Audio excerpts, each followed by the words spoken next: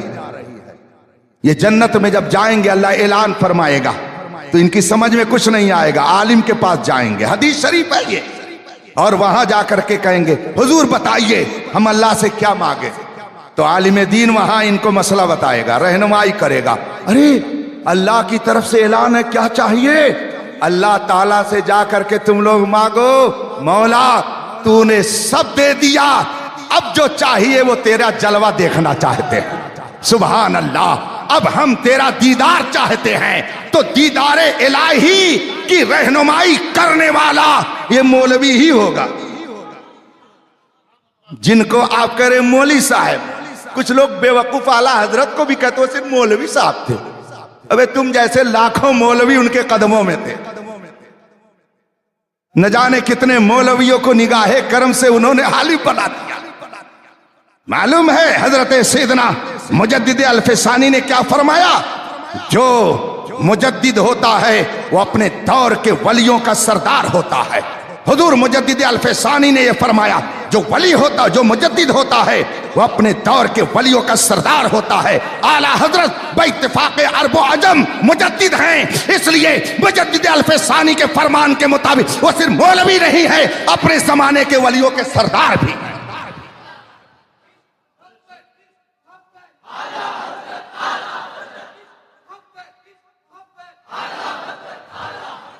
بات آ گئی ہے، آخری بات، اب میں اپنی گفتگو ختم کر دوں گا، دیکھیں 1:45 بجے۔ جو لوگ کہہ دیتے ہیں مول صاحب کیا جانے، میں نے 2 جگہ اور بیان، الٹرا ساؤنڈ مشین چل رہی ہے نا اس وقت، ارے ایک مشین ہے نا الٹرا ساؤنڈ ہے نا، آپ بتائیں گے کہ وہ کب ایجاد ہوئی ہے؟ وہ مشین مارکیٹ میں کب آئی؟ کئی سال ہو گئے؟ کتنے دن ہوئے؟ نہیں معلوم ہے۔ لوگ کہتے ہیں مولوی صاحب لوگ کیا جانے، حالانکہ مولوی صاحب لوگ ہی جانتے ہیں۔ یہ ادارہ ہے نا، ابھی فرمایا ہے مولانا نے، ایک ایک بچے کو لا کر کے پڑھائیے تاکہ آپ کے گھر میں ایمان کی برکت رہے۔ پڑھائیے اپنے بچوں کو۔ میں یہ تو نہیں کہتا کہ سب کو عالم بنائیں، سب کو عالم بنائیں گے تو گڑبڑ ہو جائے گا، سب کو عالم بنانا بھی ضروری نہیں ہے، ورنہ اور دوسرا کام کون کرے گا؟ عالم ہونا چاہیے اور اچھا عالم بننا چاہیے۔ ڈاکٹر بنیے تو اعلیٰ ڈاکٹر، انجینئر بنیے تو شاندار انجینئر، لائر بنیے تو بہترین لائر، پروفیسر بنیے تو شاندار پروفیسر، عالم بنیے تو شاندار عالم، حافظ بنیے تو عمدہ حافظ، قاری بنیے تو اعلیٰ قسم کا قاری۔ اگر انجینئر نہیں بنیں گے تو مفت میں اتنا شاندار نقشہ کون بنائے گا؟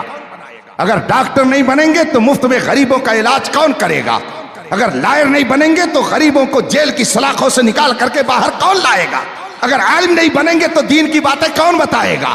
حافظ نہیں بنیں گے تو رمضان میں تراویح کون پڑھائے گا؟ قاری نہیں بنیں گے تو قرآن کی تلاوت کر کے آپ کے دلوں کو کون نور عطا کرے گا؟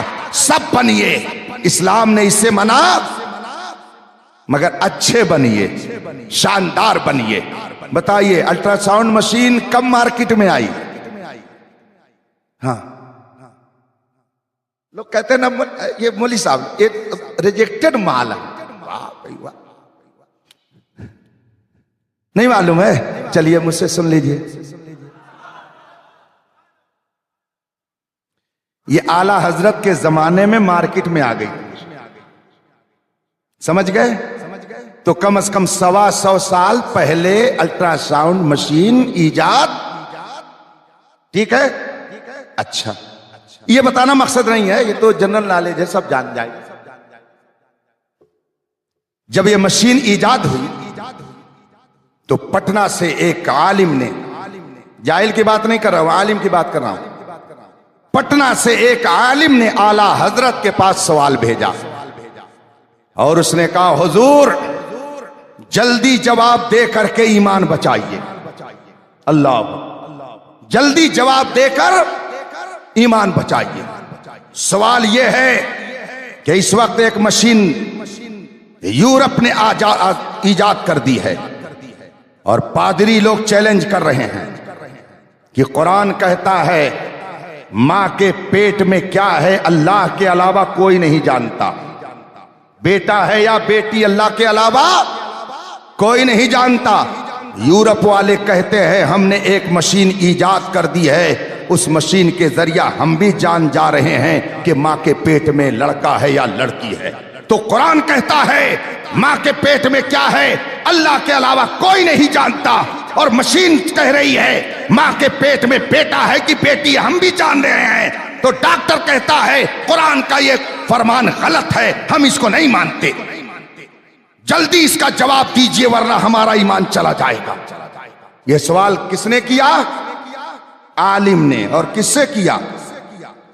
مولوی صاحب سے، مولوی صاحب سے۔ خدا جب دین لیتا ہے تو عقلیں، جس مولوی کو تحقیر کے لیے مولوی کہتے ہیں نا، اسی مولوی نے سب کے ایمان کی حفاظت کا سامان فراہم کیا۔ یہ سوال پٹنہ سے آیا، مشین ایجاد ہو گئی ہے، وہ مشین بتا دے رہی ہے کہ ماں کے پیٹ میں بیٹا ہے کہ بیٹی، اور قرآن کہتا ہے اللہ کے علاوہ کوئی نہیں جانتا، اور ڈاکٹر کہتا میں بھی جان لے رہا ہوں۔ جلدی ہمیں جواب دیجئے تاکہ ہمارا ایمان بچے۔ آپ جواب دیں گے؟ کون ہے جو اس کا جواب دے؟ آئے میرے سامنے وہ جواب دے۔ پادری نے چیلنج کیا، قرآن پر اعتراض کیا، ایمان بچانے کے لیے گہار لگائی جا رہی ہے ہمارا ایمان بچائیے۔ مولوی صاحب کے پاس کیوں نہیں کسی نے بھیجا؟ تمہاری خانقاہ ہمیں کیوں نہیں بھیجا؟ پٹنہ سے آخر حیدرآباد احمد آباد کا دور تھا، یہ تو بڑی سٹی ہے، بریلی تو اس کے مقابل چھوٹی سٹی ہے۔